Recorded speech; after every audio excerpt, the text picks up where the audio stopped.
The 16th of July 1969 को Apollo mission launch हुआ और फिर द 21st of July 1969 को किसी इंसान ने मून पर पहली बार कदम रखा। उसका नाम नील आर्मस्ट्रॉन्ग था और 16 मिनट्स बाद ऑल्ड्रिन ने उन्हें ज्वाइन किया।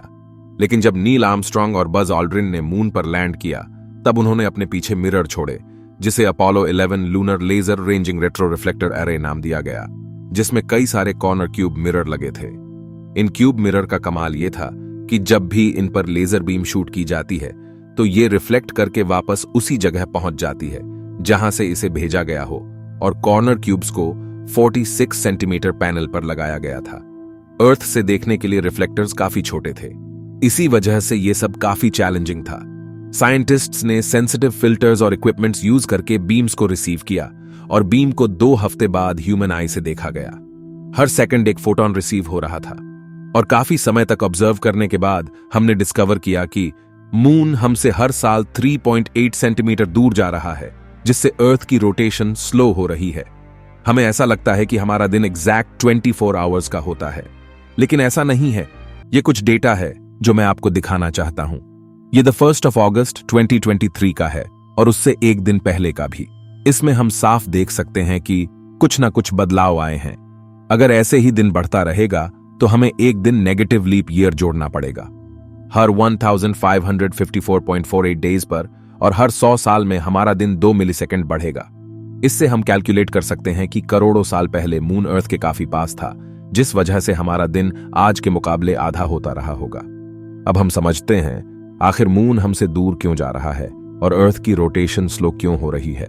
इसका कारण मून की ग्रेविटी है। ग्रेविटी की वजह से बनने वाले टाइड्स जब अर्थ को अपनी तरफ पुल करता है तब अर्थ का एक साइड उसके ज्यादा पास होने की वजह से ज्यादा पुल करता है, लेकिन वहीं उसकी ऑपोजिट साइड पर इतना पुल नहीं लगता है, जिसकी वजह से दोनों पर एक बल्ज क्रिएट होता है। मून के पास पानी ना होने से उस पर कम बल्ज बनता है। अर्थ और मून दोनों घूम रहे हैं। अर्थ अपनी एक्सिस पर स्पिन करके एक दिन में एक चक्कर लगा लेता है और मून अर्थ के चारों ओर ऑर्बिट में एक चक्कर 27.3 अर्थ डेज में पूरा करता है और इसी सेम रेट से अपनी एक्सिस पर भी रोटेट करता है। इसी समय अर्थ स्ट्रेच होता है और बुल्ज भी मून के साथ रोटेट करता है, लेकिन अर्थ मून से ज्यादा तेजी से स्पिन करता है।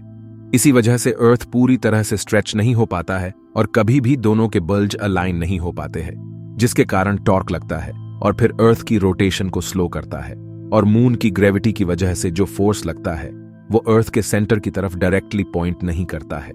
इसी फोर्स की वजह से मून आगे की तरफ बढ़ता है और हायर ऑर्बिट में मूव करता है। अगर आसान भाषा में समझा जाए तो हमारा अर्थ ही मून के दूर जाने का कारण है। एक दिन ऐसा भी आ सकता है कि हमारा एक दिन 30 दिनों के बराबर हो जाए। जैसा कि आप सबको पता है कि हमें मून का एक ही साइड देखने को मिलता है, क्योंकि मून अर्थ के साथ टाइडली लॉक्ड है। करोड़ों साल पहले मून तेजी से अपनी एक्सिस पर घूमता था, लेकिन अर्थ की ग्रेविटी मून की रोटेशन को तब तक स्लो करता रहा जब तक मून की रोटेशन स्पीड और ऑर्बिटिंग स्पीड बराबर नहीं हो गई। इसका मतलब मून को जितना समय अपनी एक्सिस पर घूमने में लगता है उतना ही समय उससे अर्थ का एक चक्कर लगाने में भी लगता है।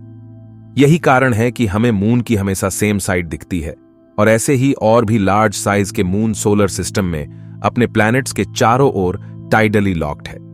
लेकिन हमने कुछ समय पहले द 29th of June 2022 को ग्लेशियर्स के पिघलने की वजह से पानी का मास अर्थ के सेंटर ऑफ रोटेशन की तरफ जाने की वजह से अर्थ को तेजी से घूमते देखा, जिससे दिन 1.59 मिलीसेकंड छोटा हो गया था। फ्यूचर में ऐसा भी हो सकता है कि ये दोनों चीजें एक दूसरे को बैलेंस कर दे। अगर वीडियो और जानकारी अच्छी लगी हो तो लाइक और सब्सक्राइब करना ना भूलें।